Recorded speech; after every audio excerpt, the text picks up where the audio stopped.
Greetings. I am so thrilled and excited to come to you in this virtual platform, which I am referring to as Touch Points. Touch Points provides for me an opportunity to communicate with you regularly about those things that are occurring in the district that are impacting teaching and learning either directly or indirectly. I am looking forward to using this again as a platform to touch bases with you, to make sure that you can hear from me directly as it relates to those things that are occurring and its impact on your work and your attempt to be very successful in the work that you're doing to ensure that all students gain equitable access to a quality education. Before I get too far ahead of myself, the first thing that I want to do is thank you. You're killing the game. In a very, very, very short while, we have begun the work of ensuring that all of our students gain equitable access to a quality STEM education. And while we recognize that we do have a fabulous programming option in place now, so that we can expose our students to science, technology, engineering, the arts, and math, I think what I'm most, if not equally excited about, is the fact that we're actually exposing our students, regardless of whether or not they decide that they want to pursue a career in STEM or STEAM. I believe that we have a fundamental obligation to provide for them the exposure. And so I'm so excited that many of you agree and are excited about that as well. I want to make my points brief, but recognize that they will be important. And the first point that I want to make is that we have a lot to say. As a district, we have established several different curriculum committees. And I recognize that if you're not a member of the committee, sometimes it's hard for you to get information about what is actually going on. And so again, through Touch Points, I am excited to make sure that you get information updates directly. The first thing that I do want to celebrate is this is year 5 for me in the district. And I say very often, you're used to me saying it feels like really just 2.5, because just over 2 of those years were COVID. And for a majority of that time, we were actually virtual. The celebration comes as a direct result of in this short time that we've had together, a lot has actually been accomplished. We have, with the support of the full support of the Board of Education, engaged in the process of ensuring the adoption of a new math curriculum and a new literacy curriculum and a new physical education curriculum. We have done in just a few years what some school districts haven't been able to accomplish in many years. And that really happened as a direct result of when I arrived, many of you called it to my attention during site visits. Even before my first official day in the district, many of you whispered in my ear and pulled me to the side and said, "Doc, we got to update our curriculum." Well, we've done that again in a short while in the area of literacy, math, and physical education. Right now, I am so humbled to share with you that I've actually been approached by the music teachers. I'm so proud of music teachers who have said, "Doc, I know that the focus is on reading and math and writing, but we want to make sure that we have an updated music curriculum." And so I'm happy to say, if you haven't heard it yet, directly from me, that we are in the process of doing all the homework that we need to do so that we can prepare to present to the Board of Education a recommendation for a more culturally responsive music curriculum. We know that our mathematics curriculum and our English language arts curriculum are more culturally responsive. We want to do the same with our music curriculum. The other point that I want to make, last 2 areas, social studies. Our social studies task force is off the charts. It is comprised of teachers, nearly every assistant principal in the district, and nearly every principal in the district, including district office staff, are members of the social studies task force. And I must admit, all of the committees work really hard. But the social studies task force, again, they are off the charts with their level of passion for this work. I want you to hear me say on Touch Points that one of the greatest charges that the social studies task force has been given is to work toward the development where possible, and then the recommendation for the adoption of a curriculum that reflects America's true history, which actually does include Black history and the history of people from multiple and various cultural and ethnic backgrounds. And so, wow. So that work is, it's been enlightening. As I stated, the members of the task force are very passionate. It is a lot of work, and I'm excited because the people that are members of the team are up for the challenge. Right now, we are in the process of establishing subcommittees. One of the subcommittees right now will be a mandates committee, where we just begin the work of making sure we are clear about what the state expects. We want to make sure that our work in that area doesn't contradict the work that we're doing with Professor Dr. Christine Sleater, which many, if not all of you, met on Institute Day.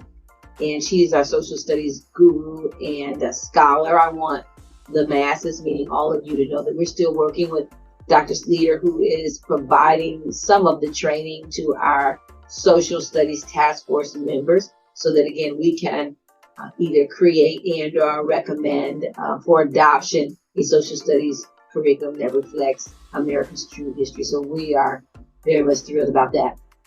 With regards to the our science, we all recognize that I used to work for someone not too long ago who always reminded me that Rome was not built in a day. And I say that to say that even though we've gotten a ton done in a very short while, these things do take time if we're going to make sure that we are causing for action that is going to render us the results that we want.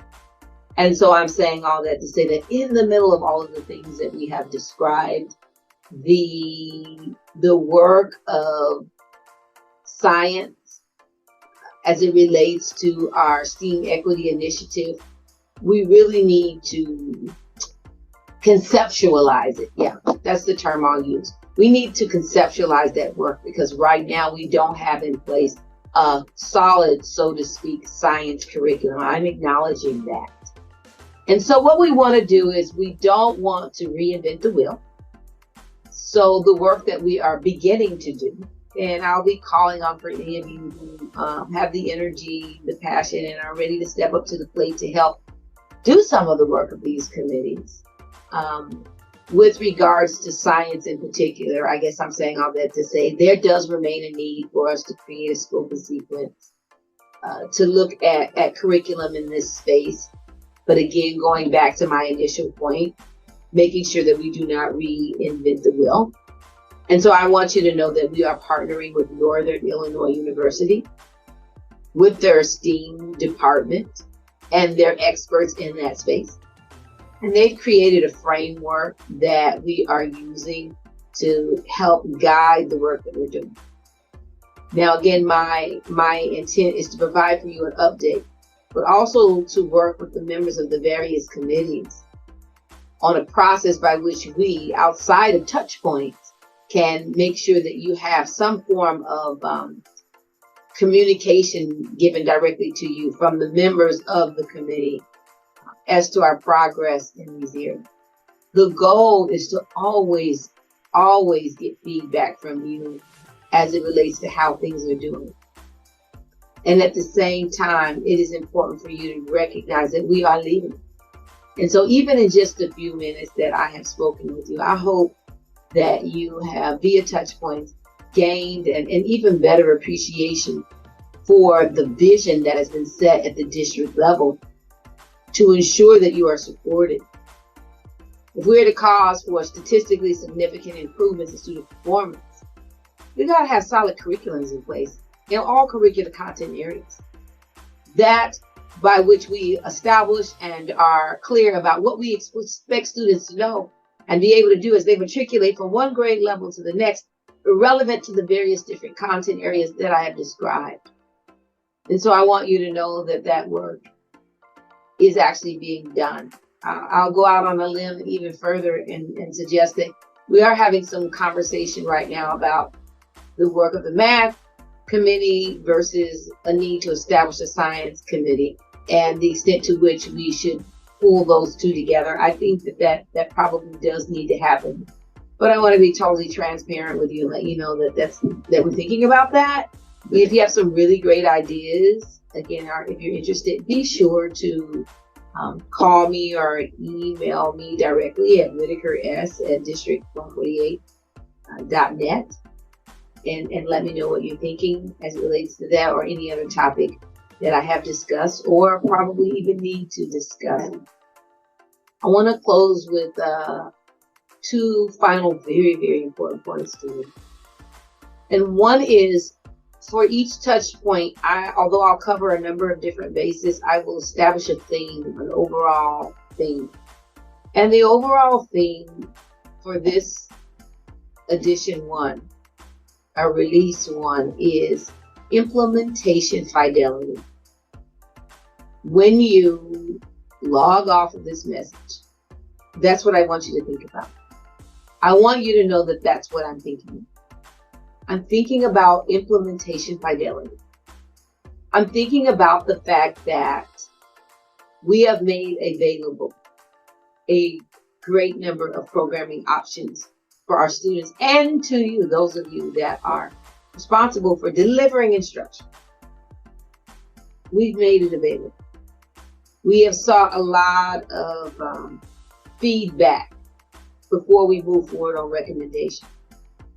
We need to know that the programming options that we're putting in front of students are actually rendering us the results that we want. And the only way to truly know that is to actually implement with fidelity. And so you'll hear your building principals talk about that.